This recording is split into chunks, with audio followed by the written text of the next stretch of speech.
The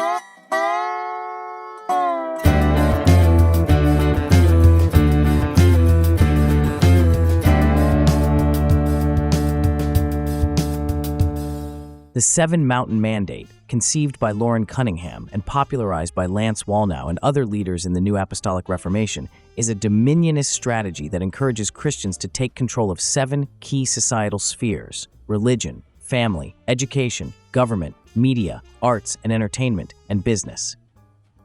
These leaders believe that by influencing these sectors, they can bring society in line with biblical values.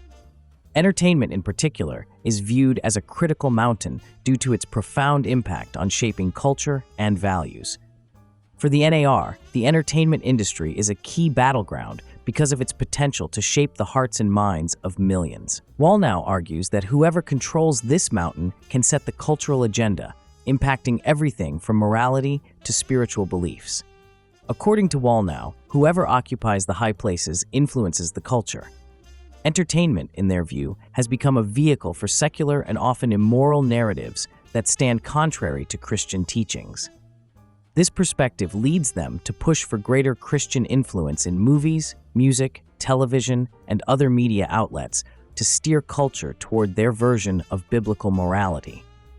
The objective is to eventually take dominion over the entertainment mountain to control information released to the public, much like that of third world governments. Apostles and prophets within the NAR, like Johnny Enlow, have described the entertainment industry as a perversion mountain that must be reclaimed for God. They wish to block specific themes that are considered to be sinful or represent values that they disagree with, most of which align with current politics. At the same time, there are many double standards. For example, while the NAR appears to have no issue with a movie or television show depicting a good murder mystery, bank heist, or other violent crimes, they push to block media depicting a same-sex relationship. The heightened focus on themes related to politics begs the question, is the NAR really concerned with the themes they consider to be sinful, or have they developed a new list of sins that do not include violent crimes? The answer to these questions can be found in the history of the NAR and the movements from which it developed. As it turns out, the attempt to take dominion over the entertainment industry has a long history that leaders of the NAR have long tried to conceal. In the 1920s, white supremacy groups capitalized on emerging mass media, particularly film and radio, to spread its ideology and expand its membership. The most notable example is the 1915 film The Birth of a Nation, directed by D.W. Griffith. Though it predated the 1920s, this silent film had a profound impact throughout the decade, glorifying the Klan as saviors of the post-Civil War South. The film's racist portrayal of African Americans and its heroic depiction of Klan members helped revive the organization and fuel its resurgence during the 1920s. The Klan actively promoted and endorsed The Birth of a Nation, using it as a recruitment tool, hosting public screenings to attract new members. Christianity of the 1920s and 1930s was less concerned with same-sex relationships and more concerned with the perceived threat of Catholicism. White supremacists were particularly alarmed when radio became more influential than the church and feared that Catholicism and other themes that did not align with their so-called Christian values would become commonplace in radio. As a result, the Klan also embraced radio, which was quickly becoming a popular medium across the United States. They used radio broadcasts to disseminate their message to a wide audience, particularly in rural and suburban areas where traditional means of communication might not have reached as effectively. Klan-sponsored radio programs often mixed Christian themes with racist, anti-immigrant, and anti-Catholic rhetoric, making their extremist views more palatable by cloaking them in religion and patriotism.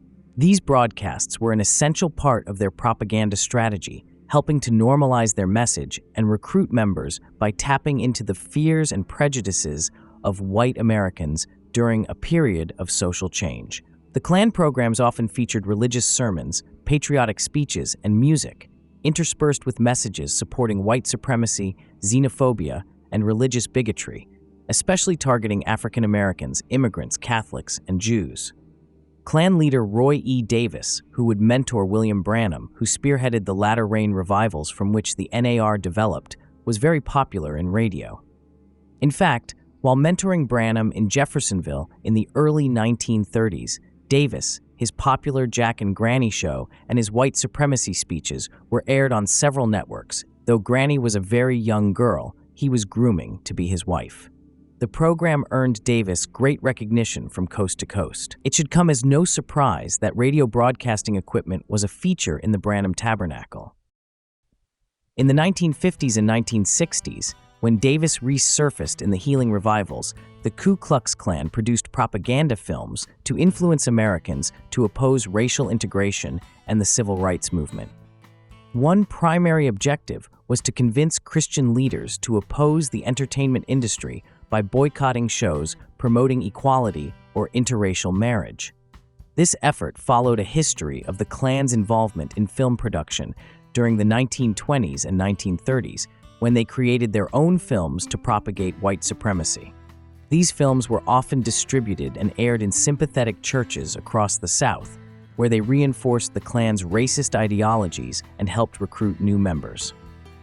These screenings served as a method of indoctrination, presenting the Klan's message as morally justified and aligned with Christian values. The Klan saw it as a threat as television gained popularity in American households. Like NAR leaders today, the Klan believed that television would normalize sin. For the Klan, the sin of the era was the mixture of races. They shifted focus towards attempting to halt or control television content that challenged their racist agenda. One significant target was the popular show, I Love Lucy. The Klan took a firm stand against the show due to its portrayal of an interracial marriage between Lucy, a white woman, and Ricky Ricardo, played by Cuban actor Desi Arnaz. The Klan viewed this as an unacceptable promotion of racial integration and sought to mobilize protests against the show. After being mentored by Davis, William Branham carried many of the Klan's agendas into the latter rain movement. Branham spoke strongly against so-called race mixing, claiming that it produced a hybrid human being, and used racial slurs to describe an interracial child. In the latter rain revivals, Branham rebuked converts for watching the I Love Lucy show while teaching that interracial marriage was sinful. Like the NAR today, white supremacists seemed less concerned with the sins of theft, violence, or murder. Halting the so-called mixed marriages was the political agenda. Another notable battle waged by the Klan was against the adventures of Superman, which began with a radio episode of Superman battling the Klan. This episode was part of a broader effort by civil rights groups to challenge racist narratives in mainstream media. The Klan retaliated by denouncing the show and attempting to discredit its message, but their influence began to wane as civil rights movements and changing public attitudes increasingly shaped television and film in more progressive directions. Like the previous efforts to take dominion over print and radio, the efforts were not successful.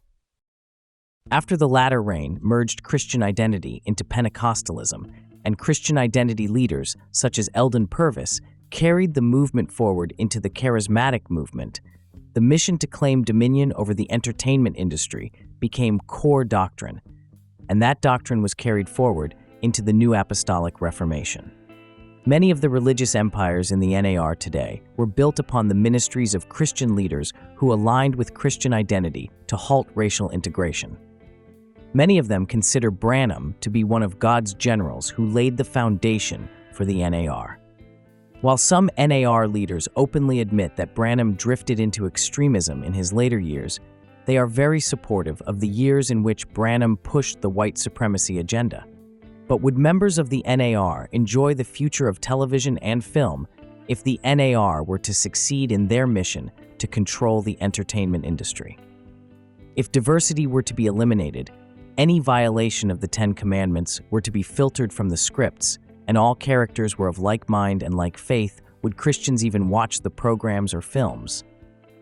With no villains, there can be no heroes.